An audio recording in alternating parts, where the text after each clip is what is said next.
Cuando Francesca Sullivan, de 27 años, desapareció durante su viaje en solitario en motocicleta a través de América, los investigadores estaban convencidos de que se había estrellado en algún lugar de los peligrosos puertos de las montañas de Colorado. Su familia pasó años registrando sus cumbres y valles, aferrándose a una esperanza que se desvanecía con cada estación. 6 años después, lo que los equipos de rescate sacaron del Río Grande dejó claro que todo el mundo había estado buscando en el lugar equivocado desde el principio, y empujó la investigación hacia un nuevo y perturbador camino. El silencio comenzó como una leve anomalía, una pequeña interrupción, fácil de ignorar, en una rutina cuidadosamente establecida. Para la familia Sullivan, que vivía en un suburbio de Pensilvania, el ritmo de finales de agosto de 2018 venía marcado por las llamadas diarias de su hija, Francesca. A sus 27 años, estaba viviendo la aventura de su vida.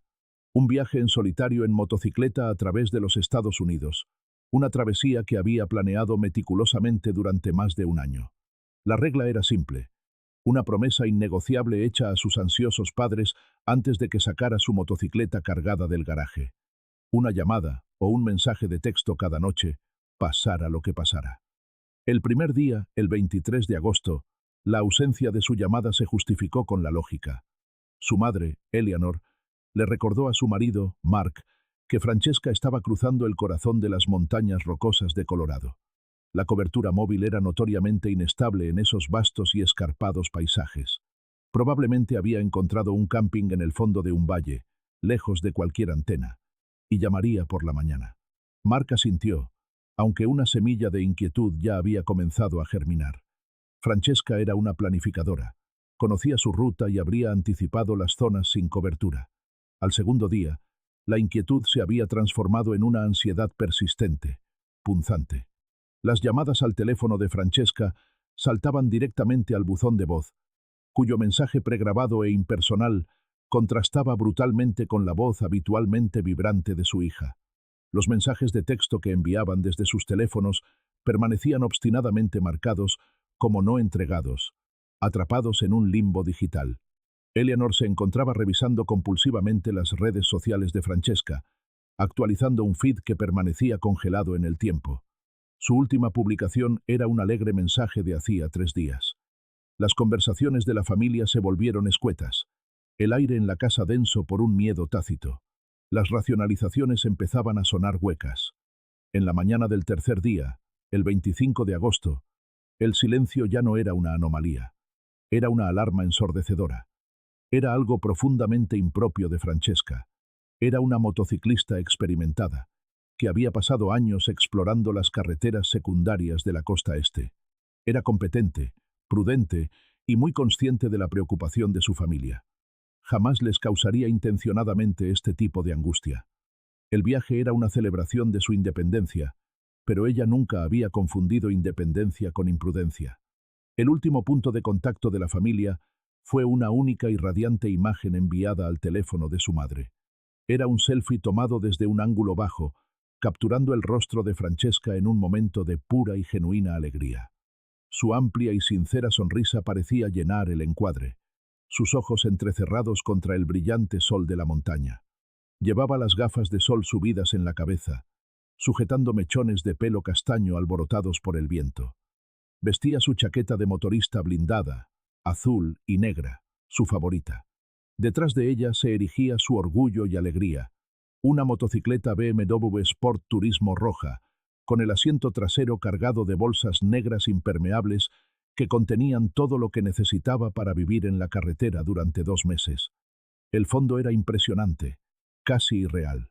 Un panorama de picos dentados y nevados que se alzaban sobre un lago de alta montaña, cuya agua era de un impactante tono turquesa. El texto que acompañaba la foto era breve y entusiasta. Llegando a la cima del mundo. Increíble. Los quiero.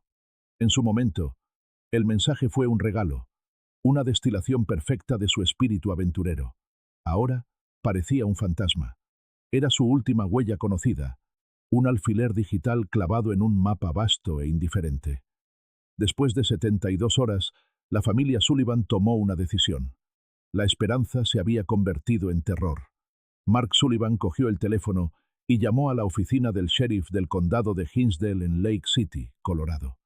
Habían utilizado los picos distintivos de la foto para reducir la última ubicación conocida de Francesca a las remotas y magníficas montañas de San Juan. Con voz tensa pero firme, explicó la situación al operador.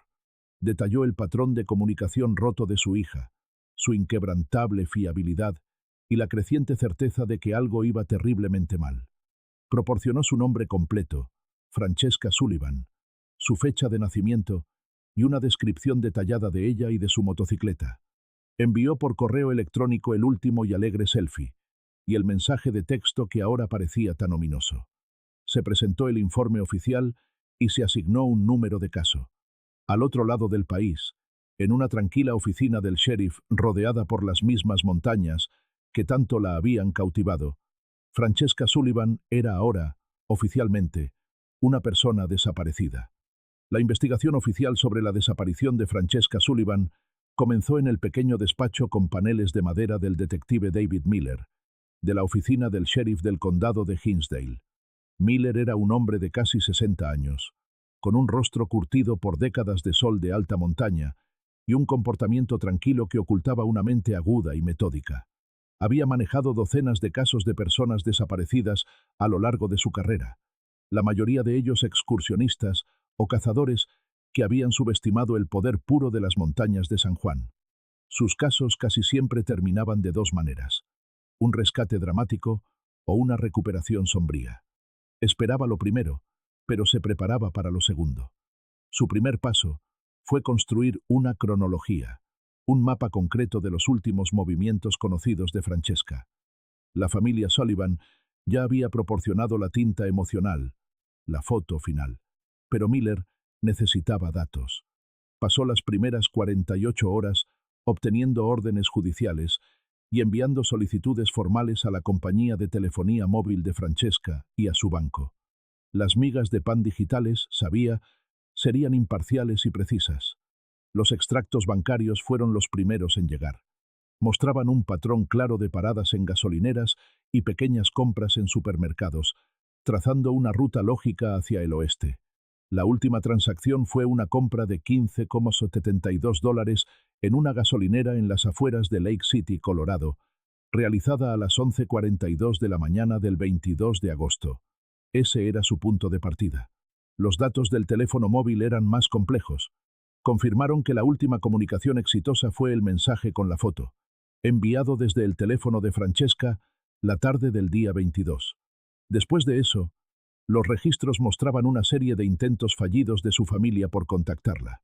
La información crucial fue la última señal pasiva, o ping, de su dispositivo. Se produjo a primera hora de la tarde del 22 de agosto, una breve conexión automatizada a una torre de telefonía móvil situada en la cima del puerto de Slungulion. Miller desplegó un mapa topográfico y dibujó un amplio cono que se irradiaba desde la ubicación de la torre.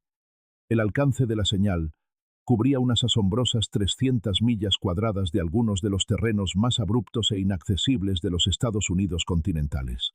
El ping confirmaba que Francesca estaba en algún lugar de ese vasto rincón de naturaleza salvaje, pero no ayudaba mucho a acotar la búsqueda. Podría estar en cualquier punto a lo largo de la Alpine Loop, Scenic Byway, una red de peligrosas pistas para jeeps, o en una de los cientos de carreteras forestales sin señalizar. Podría estar en el fondo de un cañón, oculta por densos pinos y álamos, completamente invisible desde el aire. La teoría inicial era la más probable: un trágico accidente. Francesca, una motociclista de la costa este, podría haber sido sorprendida por las curvas cerradas sin pavimentar o por un tramo de grava suelta en un empinado puerto de montaña. Un solo momento de mal juicio podría haberla enviado a ella y a su motocicleta a caer por un terraplén, lejos de la vista de los automovilistas que pasaban. Con este escenario en mente, la búsqueda oficial comenzó en serio. La oficina del sheriff del condado de Hinsdale se coordinó con la patrulla aérea civil. Durante 3 días consecutivos, su avión Cessna monomotor sobrevoló la zona de búsqueda en un patrón de cuadrícula, lento y deliberado. A 1000 pies de altura, los pilotos y observadores escudriñaban el paisaje, sus ojos esforzándose por captar un destello de cromo o un destello de rojo contra el vasto lienzo verde y marrón de las montañas. La magnitud de la tarea era desalentadora. El terreno era un caótico laberinto de picos, valles, bosques densos y pedregales. Una motocicleta, incluso una de color rojo brillante, podía ser engullida por el paisaje con una facilidad aterradora. Simultáneamente, se movilizaron equipos de tierra.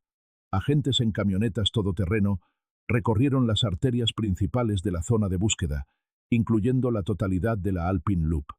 Conducían despacio, deteniéndose en cada mirador y área de descanso, usando binoculares para escanear las empinadas laderas de abajo.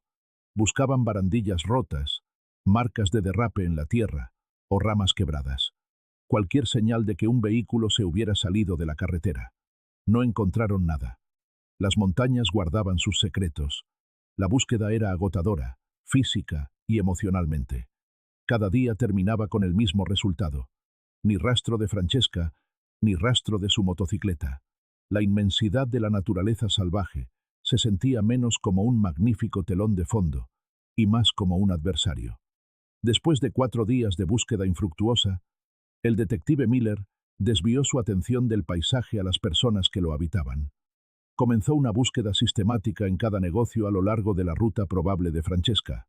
Gasolineras, restaurantes y el puñado de moteles y alojamientos esparcidos por el remoto condado. Llevaba una pila de folletos recién impresos, con el selfie sonriente y una foto clara de su BMW roja.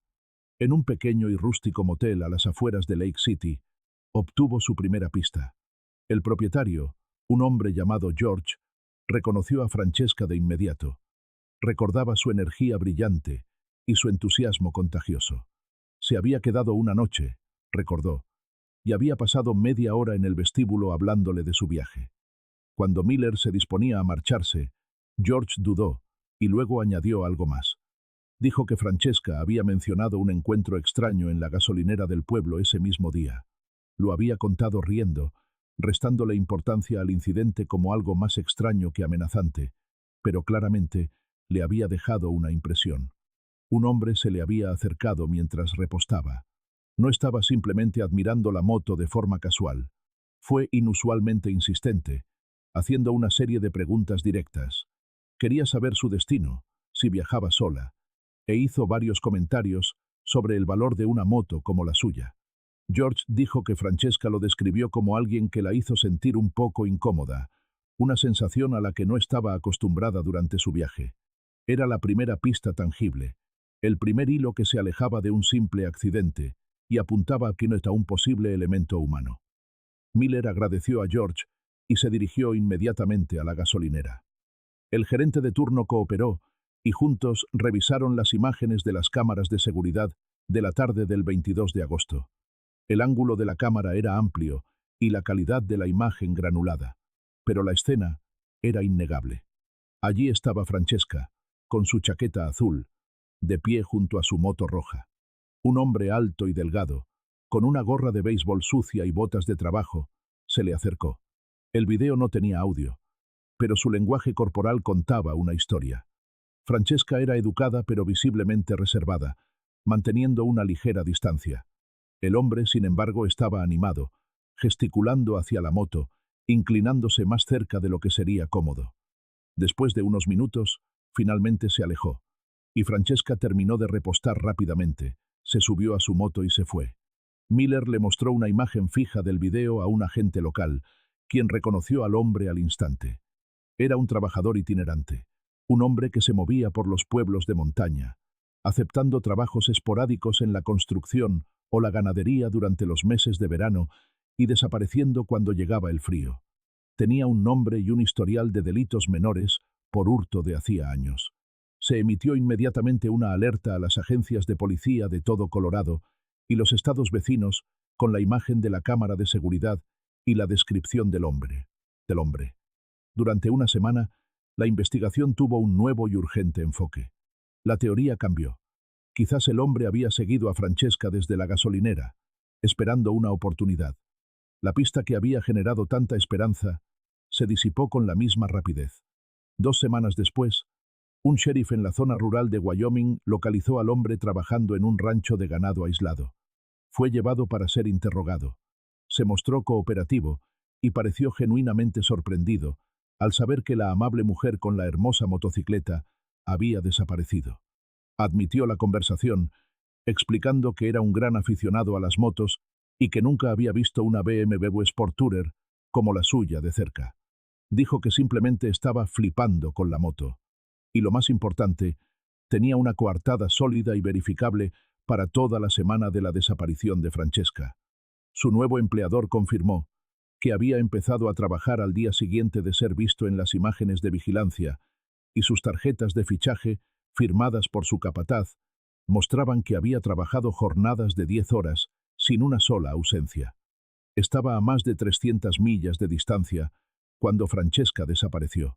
Después de verificar su historia, los investigadores no tuvieron más opción que descartarlo. La prometedora pista se desvaneció en el aire, dejando la investigación exactamente donde había comenzado. A medida que septiembre se convertía en octubre, el carácter de las montañas de San Juan comenzó a cambiar. El vibrante oro de las hojas de álamo se desvaneció y cayó, alfombrando el suelo del bosque. Un frío se instaló en el aire, y las cumbres, que antes solo estaban ligeramente espolvoreadas de nieve, ahora lucían gruesos gorros blancos. La primera gran nevada de la temporada cubrió las tierras altas, sepultando el paisaje bajo un manto inmaculado e impenetrable de blancura. Cualquier evidencia física que pudiera quedar, marcas de neumáticos, un objeto arrojado, incluso la propia motocicleta, quedaba ahora enterrada hasta la primavera. El detective Miller convocó una reunión con el sheriff del condado y el jefe del equipo local de búsqueda y rescate. La conclusión fue inevitable. Con la llegada del invierno, una búsqueda exhaustiva sobre el terreno ya no era posible. Fue una decisión tan pragmática como dolorosa. La búsqueda activa de Francesca Sullivan quedó oficialmente suspendida. Miller hizo la difícil llamada a la familia Sullivan. El silencio al otro lado de la línea lo decía todo. Les aseguró que el caso permanecería abierto, que lo reanudaría en primavera, pero todos comprendían lo que aquello significaba. La investigación se estaba enfriando. En su despacho, Miller guardó el expediente de Francesca, ya abultado con mapas, informes y pistas sin salida, en el cajón inferior de un archivador. Afuera, la nieve seguía cayendo, cubriendo las montañas y el misterio con un profundo y silencioso manto blanco. La primavera de 2019 llegó a las montañas de San Juan, con un deshielo lento y sobrecogedor. La nieve retrocedió de los puertos de montaña, y los ríos se hincharon con aguas grises y heladas. Para la familia Sullivan, el deshielo no trajo alivio, sino una renovada sensación de urgencia y una profunda frustración. La búsqueda oficial, les informaron, no se reanudaría con la misma intensidad. Los recursos eran limitados, y sin nuevas pistas, no había una zona específica en la que centrarse. La vasta naturaleza que se había tragado a su hija seguía siendo igual de inmensa, igual de impenetrable. Negándose a que el recuerdo de Francesca quedara relegado a un expediente polvoriento en un armario, decidieron actuar. En julio, un año después del último mensaje de Francesca, Mark y Eleanor Sullivan hicieron las maletas y condujeron las 1800 millas que separan Pensilvania de Colorado. Fue una peregrinación nacida de la desesperación. Transformaron una pequeña habitación de motel en Lake City en un improvisado centro de mando. La estancia se llenó de pilas de papel y el aire se espesó con el olor a tóner de la impresora portátil que habían traído. Pasaban los días imprimiendo miles de folletos, cada uno con la misma foto sonriente de su hija y la severa palabra en negrita: desaparecida. Su búsqueda era un ejercicio agotador y desgarrador. Rehicieron la ruta de Francesca, no en una motocicleta, sino en su discreto sedán, un vehículo que parecía fuera de lugar en aquel paisaje escarpado. Recorrían las carreteras panorámicas, las mismas que Francesca había transitado con tanta alegría, pero no veían belleza alguna. Para ellos, cada curva cerrada era un posible lugar de accidente, cada desnivel pronunciado, una posible tumba. Se detenían en cada pueblo, cada aldea, cada restaurante y gasolinera aislada. Colgaban folletos en los tablones de anuncios de la comunidad, sus papeles nuevos y nítidos destacando contra los avisos descoloridos de ventas de pasteles y mascotas perdidas. Hablaban con cualquiera que quisiera escuchar, repitiendo la historia hasta que sus voces enronquecían. Los encuentros eran un doloroso mosaico de reacciones humanas. Algunos lugareños se mostraban profundamente compasivos, recordando el caso por las noticias y ofreciendo palabras de consuelo. Otros eran educados pero distantes, sus ojos con una mirada cansada que decía que habían visto pasar a muchas familias desesperadas a lo largo de los años. Unos pocos se mostraban despectivos, casi molestos por la intrusión. Para los Sullivan, cada interacción era una nueva herida, un recordatorio de que, mientras su mundo se había detenido, el resto del mundo había seguido adelante. Mientras la búsqueda física no arrojaba más que agotamiento y dolor, otro tipo de búsqueda cobraba fuerza en el mundo digital. La historia de Francesca, con sus elementos cautivadores, una joven vibrante, una aventura en solitario, una impresionante fotografía final, había capturado la imaginación de las comunidades en línea. En foros de motociclismo de aventura y sitios web sobre crímenes reales, los hilos dedicados al caso se convirtieron en extensos archivos de especulaciones e investigaciones aficionadas. Cientos de usuarios anónimos, armados solo con una conexión a Internet y el deseo de resolver un rompecabezas, diseccionaban cada detalle conocido del caso. Estos detectives de Internet sometieron la última foto de Francesca a un nivel de escrutinio que la investigación oficial nunca podría permitirse. Utilizaron datos astronómicos para calcular la hora precisa del día basándose en la longitud y dirección de las sombras. Cruzaron los perfiles de las montañas con mapas geológicos, desatando feroces debates sobre la ubicación exacta del lago turquesa.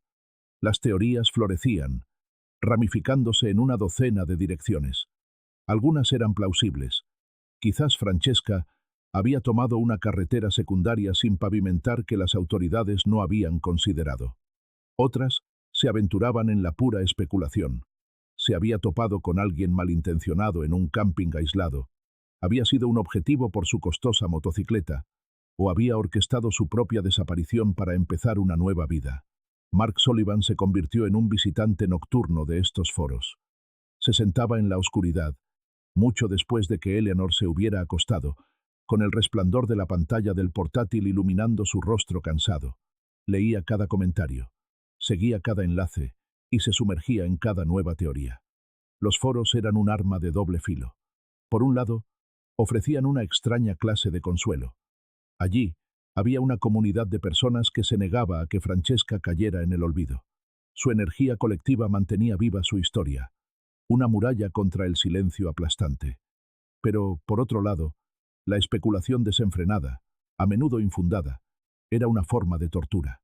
Leer teorías sobre los últimos momentos de su hija, imaginados con morboso detalle por extraños, era una experiencia angustiosa, y sin embargo, no podía apartar la vista. Cada nuevo mensaje contenía la remota y desesperada posibilidad de un avance, un detalle pasado por alto, una nueva perspectiva que nadie había visto. Los años pasaron, las estaciones giraron en las rocosas, y con ellas, el caso se enfrió aún más. 2 años se convirtieron en 3. Entonces, en el otoño de 2021, el silencio se rompió con un repentino y electrizante destello de esperanza. Una pista llegó a través de la línea nacional de personas desaparecidas. La informante era una turista, una mujer de Ohio, que había hecho un viaje por carretera a través del suroeste con su marido. Mientras comía en un pequeño y polvoriento restaurante, en un remoto pueblo del norte de Arizona, afirmó haber sido atendida por una camarera que se parecía asombrosamente a las fotos de Francesca Sullivan que había visto en Internet. La camarera tenía la edad correcta, el mismo color de pelo y complexión, y según la informante, tenía una profunda tristeza en los ojos que parecía fuera de lugar. La pista fue transmitida al antiguo departamento del detective Miller, y de ahí a la familia Sullivan. La noticia sacudió sus vidas. Durante 3 años, habían vivido suspendidos en un estado de angustiosa ambigüedad. Ahora, de repente, había una posibilidad tangible. Intentaron moderar sus expectativas, recordándose las innumerables pistas falsas e identificaciones erróneas en casos como este. Pero la esperanza es una fuerza poderosa e irracional. Eleanor se encontró a sí misma, imaginando el reencuentro. las preguntas que le haría, la historia que Francesca contaría. Mark se permitió creer, solo por un instante, que su hija estaba viva, que de alguna manera había sobrevivido y estaba esperando a ser encontrada. La información fue remitida a la oficina del sheriff local en Arizona. Un agente fue enviado al restaurante, un edificio bajo en un tramo solitario de la autopista. Entró. La campanilla sobre la puerta tintineó y recorrió la sala con la mirada. La vio de inmediato. Una joven de pelo castaño recogido en una coleta, moviéndose entre las mesas con una jarra de café en la mano. Se acercó y le pidió hablar con ella en privado. La mujer, sorprendida y luego recelosa, lo condujo a una pequeña oficina en la parte trasera. El agente le explicó la situación con delicadeza, mostrándole el folleto con el rostro de Francesca. La mujer miró la foto durante un largo rato. Reconoció el parecido, pero negó con la cabeza. Sacó su carnet de conducir de la cartera y se lo entregó. Su nombre era diferente. Su fecha de nacimiento era diferente. Era una mujer local que había vivido en el pueblo toda su vida. Una madre soltera con 2 trabajos para llegar a fin de mes. La tristeza en sus ojos era la suya propia. La llamada a la familia Sullivan fue breve y clínica. La pista era un callejón sin salida. La mujer del restaurante no era Francesca. La noticia fue devastadora. El regreso a la realidad, brusco y rápido. El repentino subidón de esperanza hizo que su pérdida fuera aún más dolorosa. Fue, como Eleanor diría más tarde, como perder a su hija por segunda vez. El latigazo emocional los dejó vacíos y agotados. En 2023, 5 años después de la desaparición de Francesca, el caso ya no estaba frío, estaba criogenizado. El detective Miller se había jubilado, entregando sus expedientes, incluido el grueso archivador con el apellido Sullivan en el lomo, a un detective más joven que lidiaba con una pesada carga de crímenes recientes. Los folletos que los Sullivan habían colgado con tanto esmero habían desaparecido hacía mucho tiempo, blanqueados por el sol implacable o arrancados y reemplazados por avisos más nuevos y urgentes. Los foros en línea estaban, en su mayoría, en silencio. El hilo principal sobre el caso de Francesca estaba ahora enterrado a varias páginas de profundidad, reavivado ocasionalmente por algún recién llegado que preguntaba: ¿novedades sobre este caso? La respuesta era siempre la misma: no. Para el mundo, Francesca Sullivan era un fantasma, un recuerdo digital que se desvanecía. Pero para su familia seguía siendo una presencia constante y dolorosa. Estaban atrapados en el ámbar de aquella última semana de agosto de 2018. Su dolor se había transformado de una punzada aguda e intensa a una dolencia crónica e incurable. La incertidumbre era un peso físico, un dolor permanente en el centro de sus vidas. La investigación estaba inactiva, las pistas agotadas, y la esperanza que una vez los había sostenido se había marchitado hasta convertirse en algo frágil, casi translúcido. Durante 6 años, el misterio de Francesca Sullivan permaneció latente, sepultado bajo el peso del tiempo y la inmensidad de la naturaleza de Colorado. La respuesta, cuando llegó, no fue fruto del arduo trabajo de un detective o de una confesión largamente esperada. Fue revelada por la fuerza bruta e indiscriminada de la naturaleza, a cientos de millas al sur de donde nadie había pensado en buscar. El final del verano de 2024 trajo una temporada de monzones de proporciones históricas al suroeste americano. Un persistente río atmosférico, cargado de humedad tropical, se detuvo sobre la región, descargando lluvias torrenciales día tras día. En el alto desierto del norte de Nuevo México, la tierra reseca no pudo absorber el diluvio. Los arroyos secos se convirtieron en torrentes furiosos, y el Río Grande, el gran río que divide el estado en dos, comenzó a crecer. Pasó de su habitual estado plácido y sinuoso a ser una arteria violenta y arremolinada de agua turbia y marrón. El río creció a una velocidad aterradora, desbordando sus orillas, arrancando la antigua roca volcánica de sus gargantas. El sonido era un rugido constante y profundo, el crujido de las rocas y el silbido del agua cargada de limo, moviéndose a una velocidad inmensa. Fue un evento de limpieza, una inundación de las que ocurren una vez por generación, que remodeló el lecho del río, arrancando atascos que llevaban décadas allí y depositando toneladas de nuevos escombros a lo largo de su curso alterado. Unos días después de que las aguas de la crecida alcanzaran su punto máximo y comenzaran su lento retroceso, un kayakista local llamado Ben Carter decidió explorar el río transformado.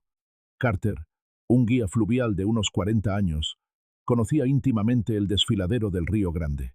Lo impulsaba una mezcla de curiosidad profesional y el deseo de presenciar las secuelas de la histórica inundación.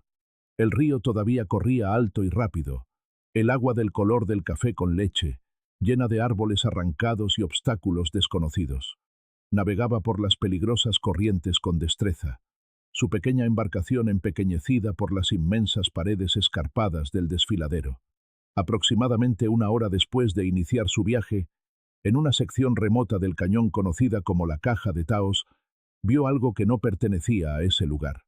Contra la orilla oeste, atrapado en un nuevo enredo de madera flotante y escombros, había un destello de color antinatural.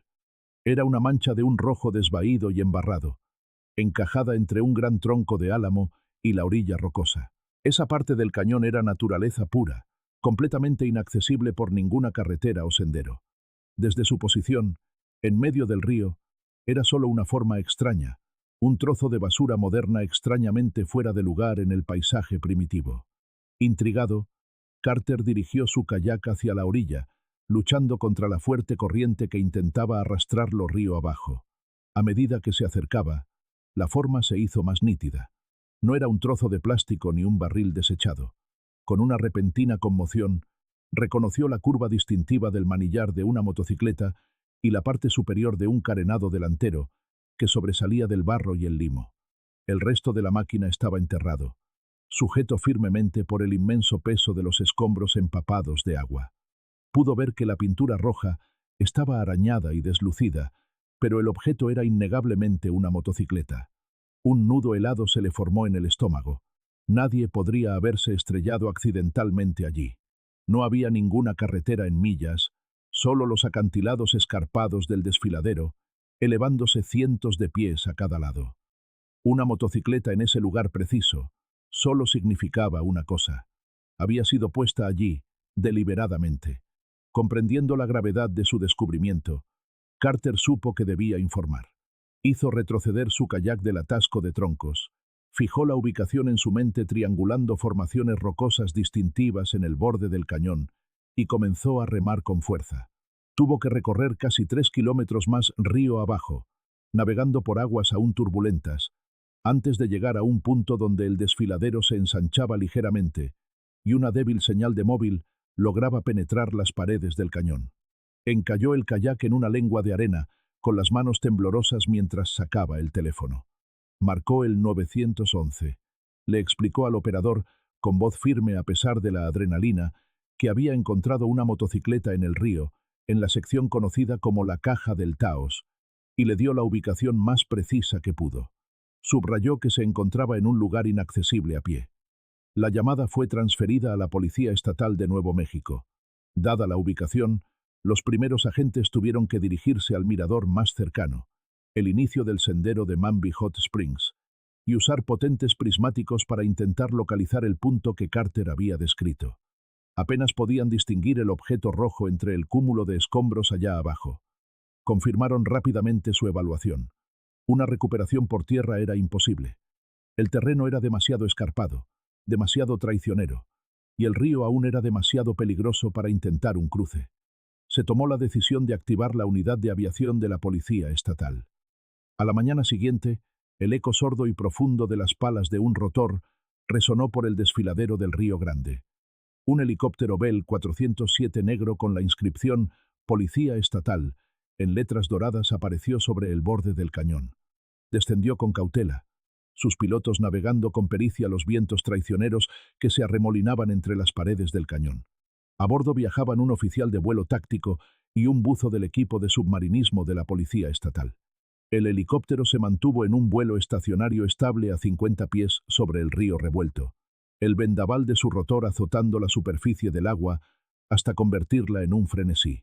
El buzo, vestido con un traje seco, fue descendido mediante un cable de acero. Se sumergió en el agua fría y turbia y se abrió paso a través de la corriente hasta el atasco. Durante varios minutos, trabajó bajo la superficie, comunicando sus movimientos por radio al oficial de vuelo. Tuvo que excavar a través del limo compacto y maniobrar pesadas ramas anegadas para liberar la motocicleta lo suficiente como para sujetar las eslingas de izado. Aseguró los cables alrededor del robusto chasis de la moto, garantizando que la carga estuviera equilibrada. Dio la señal. Lentamente, con una potencia inmensa, el helicóptero comenzó a ascender. Los cables se tensaron. Por un instante, la moto se resistió, atrapada por la succión del lodo profundo. Luego, con una gran sacudida, se liberó.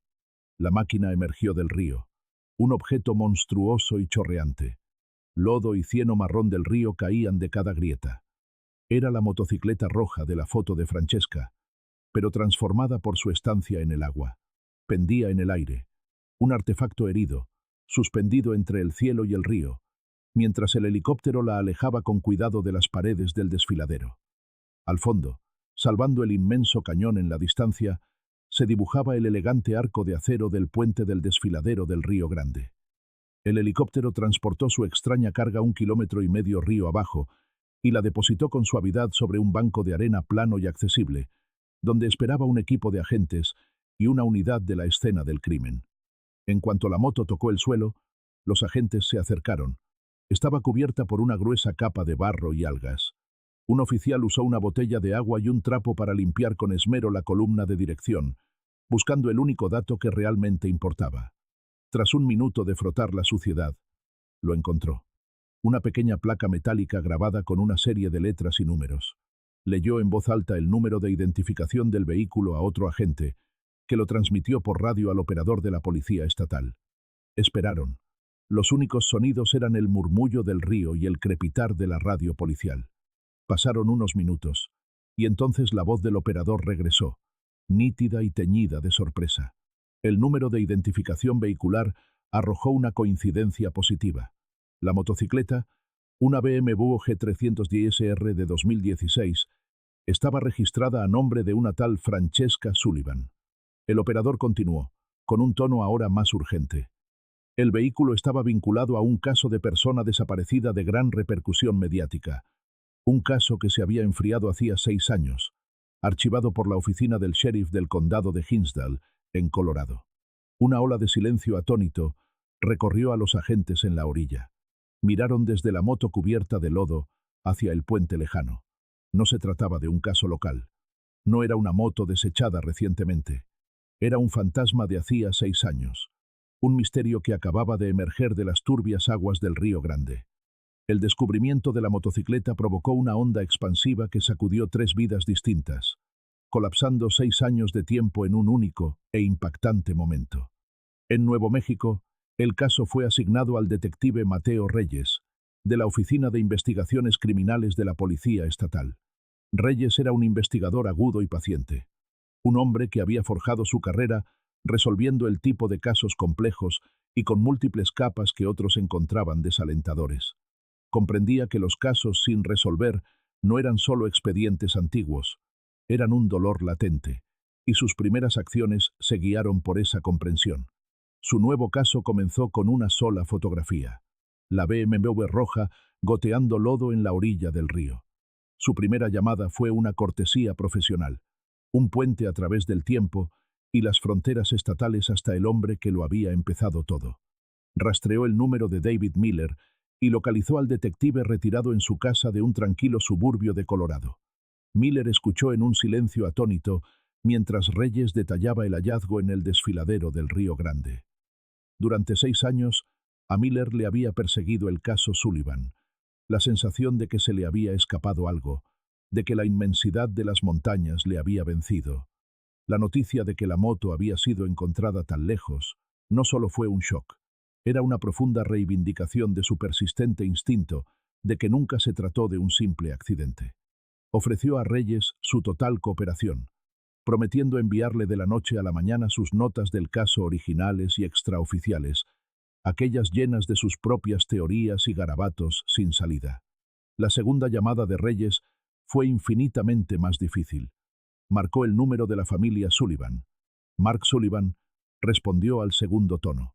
Reyes se identificó y, con toda la delicadeza que pudo, le explicó que la motocicleta de Francesca había sido recuperada.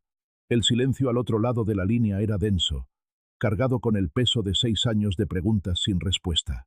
Reyes oyó la voz de Eleanor al fondo, una inspiración entrecortada. Explicó las circunstancias: la riada, el kayakista, la ubicación en Nuevo México. La noticia no trajo el alivio de una resolución. En su lugar, fue un seísmo que hizo añicos la frágil paz que los Sullivan habían construido a lo largo de los años. La ambigua esperanza a la que se habían aferrado, la débil e irracional posibilidad de que Francesca simplemente hubiera decidido marcharse para empezar una nueva vida, quedó aniquilada al instante. Fue reemplazada por una nueva y aterradora realidad, una nueva oleada de dolor mezclada con un miedo terrible y creciente. El hallazgo de la moto significaba que la historia no había terminado. Estaba entrando en un nuevo y más oscuro capítulo. Mientras las ondas de choque emocionales se propagaban, las pruebas físicas comenzaban su propio viaje. La BMW roja fue cargada cuidadosamente en un camión de plataforma y transportada bajo escolta policial al laboratorio criminalístico de la Policía Estatal de Nuevo México en Santa Fe. Allí, en un compartimento estéril y brillantemente iluminado, lejos de la naturaleza salvaje del río, la motocicleta sería forzada a entregar sus secretos. El primer especialista en examinar la moto fue un metalúrgico forense, un experto en el lenguaje de la descomposición. Su trabajo era determinar cuánto tiempo había estado sumergida la moto. Pasó horas examinando meticulosamente la máquina, usando lupas y tomando muestras microscópicas. Su informe, entregado al detective Reyes 2 días después, contenía la primera revelación impactante. La motocicleta, concluyó con casi total certeza, no había estado en el Río Grande durante 6 años. Los patrones de óxido eran demasiado superficiales.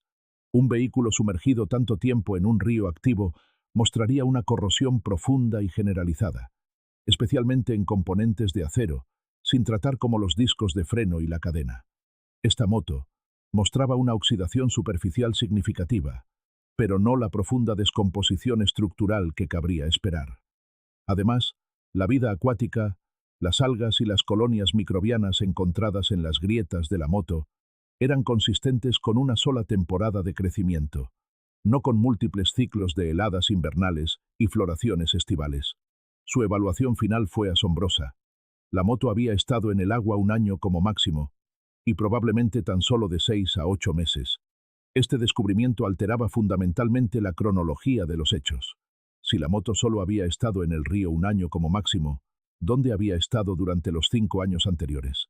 La pregunta flotaba en el aire de la sala de crisis mientras Reyes y su pequeño equipo asimilaban la información.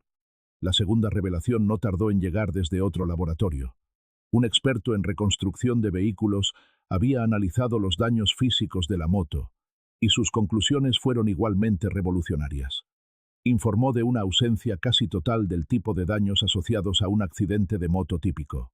No había largos raspones paralelos, ni abrasiones por asfalto en las tapas del motor, los carenados, o el manillar que indicaran que la moto se había deslizado de lado sobre el asfalto o la grava. Las horquillas no estaban dobladas por una colisión frontal, y el basculante no estaba torcido por un impacto lateral. En cambio, los daños eran extrañamente simétricos y verticales. El chasis estaba doblado hacia abajo, como si hubiera aterrizado perfectamente plana sobre sus ruedas desde una gran altura. La suspensión estaba reventada, las ruedas descentradas y el bloque del motor tenía fisuras compatibles con una única y catastrófica onda de choque que ascendió por todo el chasis. El experto concluyó su informe con una frase escalofriante. El perfil de daños es incompatible con cualquier forma de accidente de tráfico y es altamente compatible con un impacto por caída libre desde una altura considerable, aterrizando en una masa de agua que amortiguó el impacto inicial, pero no evitó un fallo estructural catastrófico. El detective Reyes no necesitó que el informe se lo deletreara. Sacó un mapa de la ubicación de la recuperación. El lugar donde el kayakista había encontrado la moto estaba a menos de medio kilómetro, río abajo del puente del desfiladero del Río Grande. La plataforma del puente se encontraba a 650 pies sobre el río. La conclusión era ineludible. La moto no había sido conducida hasta el río, ni se había estrellado cerca de sus orillas. Había sido empujada o arrojada intencionadamente desde el puente. En la sala de reuniones principal del cuartel general de la Policía Estatal, Reyes se plantó frente a una gran pizarra blanca. Con un rotulador negro, trazó una línea sobre la antigua teoría. Accidente, Colorado, 2018. Era una historia de fantasmas, una ficción en la que todos habían creído durante 6 años. Comenzó a construir una nueva cronología basada en la ciencia irrefutable del laboratorio. Francesca Sullivan había desaparecido en 2018. Su moto, sin embargo, no. Había permanecido en posesión de una persona desconocida durante al menos 5 años. Luego, en algún momento a finales de 2023 o principios de 2024, esa persona la había llevado al centro del puente del desfiladero del Río Grande, probablemente en plena noche, y la había enviado al abismo. Fue un acto calculado de eliminación. Con esta nueva cronología, toda la naturaleza de la investigación cambió. Reyes solicitó formalmente un cambio en el estatus del caso. Se presentaron los documentos, y la desaparición de Francesca Sullivan fue reclasificada de caso abierto de persona desaparecida a investigación activa de homicidio. Las líneas jurisdiccionales se desdibujaron. Ya no era solo el misterio de Colorado. Ahora era el asesinato de Nuevo México. La motocicleta, ahora en el centro de un caso de homicidio, fue tratada con una reverencia aún mayor. Era una escena del crimen de 6 años de antigüedad. Un equipo de técnicos comenzó un desmontaje completo y minucioso, desarmando la máquina pieza por pieza sobre una lona de plástico limpia, examinando cada componente en busca de cualquier rastro de evidencia oculta. Sabían que era una posibilidad remota. El violento impacto y los meses en el río habrían destruido la mayoría de las pruebas forenses, pero debían intentarlo. Días después de iniciado el desmontaje, un joven técnico trabajaba en el sistema de admisión. Retiró con cuidado el depósito de combustible para acceder a la caja del filtro de aire, una cámara de plástico diseñada para suministrar aire limpio al motor. Era un entorno sellado y protegido. Uno de los pocos lugares de la moto que podría haber permanecido relativamente seco y a salvo de los elementos. Al abrir la tapa, vio algo dentro, escondido junto al filtro de aire de papel. No era una hoja ni un trozo de escombro que hubiera sido succionado. Era algo artificial. Usando unas pinzas, extrajo el objeto con cuidado.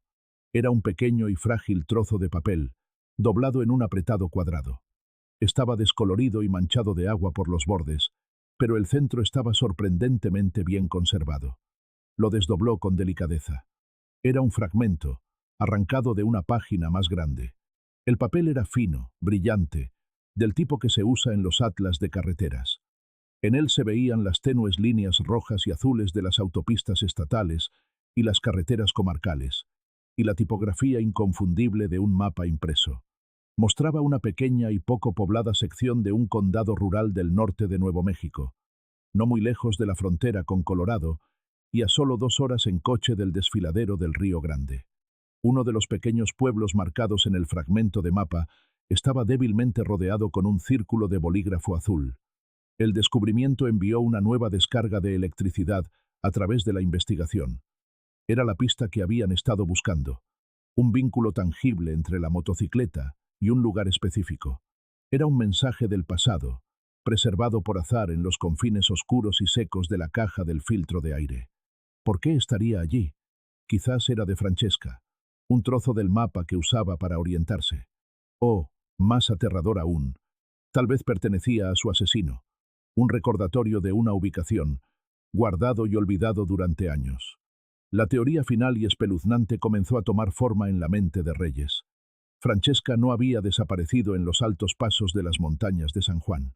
Su alegre mensaje desde la cima del mundo no había sido su última parada. Había continuado hacia el sur. Había cruzado la frontera estatal hacia Nuevo México, siguiendo la ruta de su mapa. Y en algún lugar de aquel condado remoto y abrasado por el sol, había sido interceptada. Asesinada. Su asesino, por razones que Reyes aún no podía comprender, quizás guardando la moto como un trofeo, o simplemente incapaz de deshacerse de ella sin llamar la atención, había escondido la motocicleta durante 5 largos años. Era una carga constante y secreta.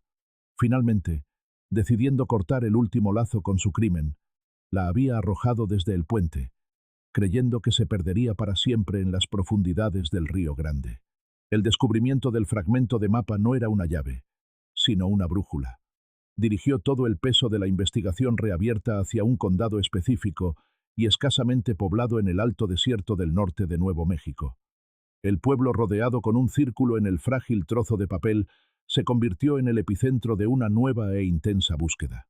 El detective Reyes coordinó un grupo de trabajo multiagencia, recurriendo a ayudantes del sheriff y a veteranos voluntarios de búsqueda y rescate de toda la región. Durante semanas, peinaron el implacable paisaje. Era un mundo de artemisa, pinos piñoneros y mesetas derruidas. Un marcado contraste con los bosques alpinos, donde la búsqueda de Francesca había comenzado 6 años atrás. Los equipos caminaban, siguiendo patrones de búsqueda lentos y metódicos, sus ojos escudriñando el árido suelo en busca de cualquier señal fuera de lugar. Un trozo de tela descolorida, un destello de metal, o la sutil alteración del terreno que pudiera indicar una tumba poco profunda. Exploraron ranchos abandonados, descendieron a arroyos secos y se asomaron a las sombras de cañones encajonados. Interrogaron al puñado de residentes veteranos del pequeño pueblo marcado en el mapa, mostrándoles la foto sonriente de Francesca, pero los rostros que encontraban eran lienzos en blanco. 6 años eran una eternidad en aquel lugar. Una viajera solitaria en una motocicleta era una imagen fugaz, borrada hacía mucho tiempo por miles de días sin incidentes. La búsqueda, llevada a cabo con diligencia y esperanza, no arrojó ningún resultado. La tierra, vasta y silenciosa, no ofreció ninguna pista. La búsqueda oficial fue final y, a regañadientes, suspendida. Justo cuando el caso parecía destinado a estancarse una vez más, el Río Grande, el río que ya había entregado un secreto, ofreció otro. Semanas después de que los equipos de búsqueda oficiales se hubieran marchado, una profesora de geología de la Universidad de Nuevo México realizaba una investigación a lo largo del desfiladero. Su trabajo se centraba en los efectos de la reciente inundación, estudiando las capas de sedimento recién expuestas a lo largo de las orillas. En una zona a varias millas río abajo de donde se encontró la motocicleta, notó un objeto que sobresalía de un terraplén recién erosionado. Era demasiado blanco, su forma demasiado uniforme para ser una roca. Usando su martillo de geóloga, rascó suavemente la tierra circundante y, con un sobresalto, reconoció la forma inconfundible de un hueso humano. El detective Reyes regresó al desfiladero con un equipo de la oficina del médico forense. Comenzaron una meticulosa excavación arqueológica, desenterrando restos humanos parciales y dispersos de la tierra compactada. En el entorno estéril del laboratorio, una antropóloga forense comenzó el minucioso análisis. Las conclusiones iniciales eran consistentes con Francesca. Los restos pertenecían a una mujer, probablemente de 20 y tantos años, con una estatura estimada entre 1,68 m y 1,73 m. Mientras la antropóloga examinaba meticulosamente cada hueso recuperado, notó una característica significativa en la clavícula derecha. Había una cresta elevada y distintiva de callo óseo, la señal inequívoca de una fractura ante mortem completamente curada. Esta característica única e individualizadora se convirtió en el foco principal de la investigación para la identificación. Los investigadores revisaron el expediente original de persona desaparecida de hacía 6 años, que contenía el detallado historial médico de Francesca. Al cruzar los hallazgos de la antropóloga con estos registros, encontraron una coincidencia perfecta, una anotación de una fractura grave de la clavícula derecha, sufrida en un accidente de bicicleta cuando Francesca tenía 16 años. La ubicación específica y la naturaleza de la fractura curada en el hueso recuperado coincidían exactamente con esos registros médicos. Era la trágica pieza de corroboración final que necesitaban. El informe oficial concluyó con una identificación presuntiva con un grado extremadamente alto de certeza médica. Aunque los huesos contaban la historia de quién fue, permanecían mudos sobre cómo murió. La naturaleza parcial de los restos no revelaba una causa clara de la muerte. Ni un orificio de bala, ni marcas de corte, ninguna señal de la violencia que seguramente había ocurrido. La causa de la muerte fue declarada oficialmente como homicidio. pero los medios, indeterminados. La noticia trajo una confirmación final y terrible para la familia Sullivan. El tormento de no saber el paradero de su hija había terminado, reemplazado por la brutal certeza de su asesinato. Era una forma dolorosa y angustiosa de cierre. El caso de Francesca Sullivan está ahora oficialmente clasificado como un homicidio sin resolver. La identidad de su asesino y la historia de sus últimos días permanecen perdidas en el pasado, un secreto guardado por el vasto paisaje de Nuevo México. La investigación permanece abierta, un caso frío, a la espera de una confesión o una nueva pista que podría no surgir jamás, dejando tras de sí solo el eco persistente e irresoluto de una vida truncada.